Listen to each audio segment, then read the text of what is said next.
everyone and welcome back to my channel. For all those who are new to my channel, my name is Sharvari Phatak and I am a PG Cert Psychology student who has this channel with the purpose of promoting good mental health and good well-being.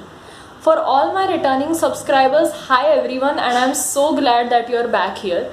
Today's video is really different, as in I'm going to be exploring a topic that comes under the realm of psychology, and I find many people asking me this question, that whether or not forensic psychology should be taken up as a major. I have two views on this, and I'll be giving the pros and cons of being a forensic or a criminal psychologist. But before I start this video, I want you all to, as usual, like, share and subscribe to my channel on YouTube. Also hit that bell icon so you're notified whenever I post a new video. And currently we are at 95 subscribers. Thank you so much guys for the support you have given me. And we are just 5 subscribers short to reach 100.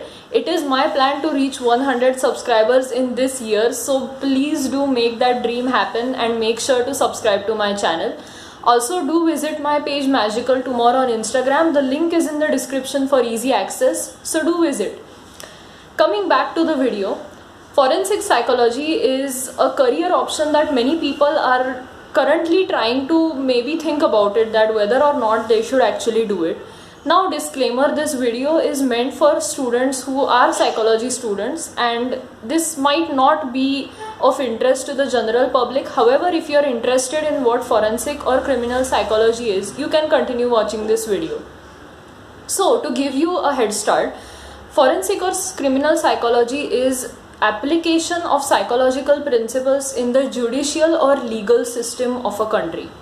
That is why they have immense value, because their opinion matters a lot. But now I am going to be telling you all what are the pros and cons of being a forensic psychologist, or at least considering it as a career option, and whether or not you should go for it. Let's come to the pros or the advantages first. The first advantage is that the money. So forensic psychologists, since they are very rare, they are paid pretty good in comparison to other psychologists. I am talking about India. I do not know much about the other countries, but I am assuming they also have good pay there too. The second advantage is the massive respect. So forensic psychology is quite a rare field still that comes under the realm of psychology.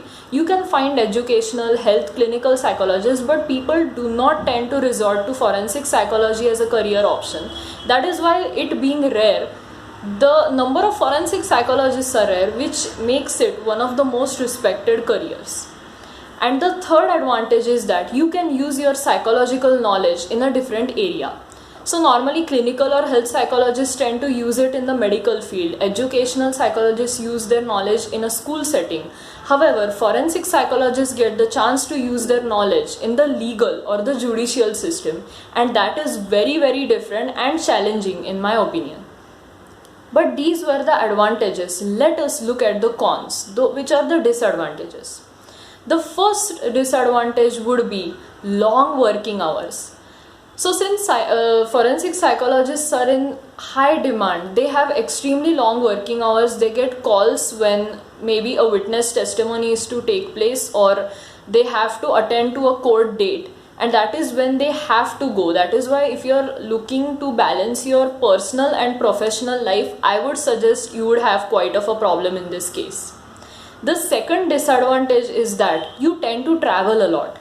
So forensic psychologists are involved in a lot of travel, since they might get calls from various places around the country and have to give their opinion. This all stems down to the fact that a forensic psychology is still a rare career, and that is why if you do it, you have immense value, but you also tend to, you have to give your full into it, is what I would say. And the third disadvantage is that it becomes very emotionally taxing.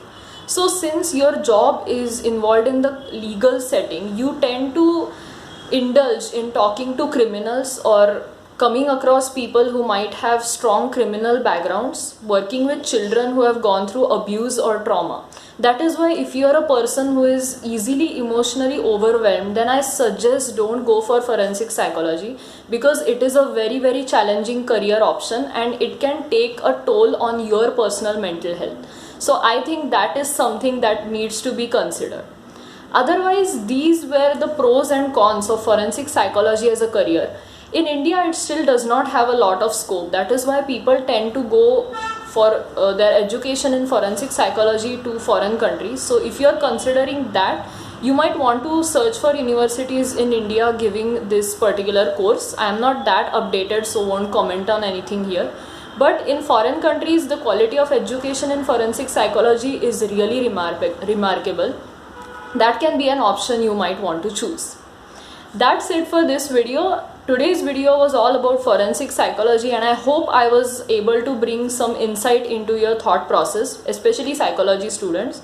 Do feel free to ask me any questions you have on my page Magical Tomorrow on Instagram. You can direct message me and I'll make it a point to answer you.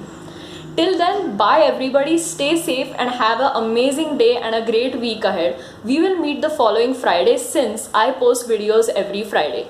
See you next Friday guys, bye and see you soon.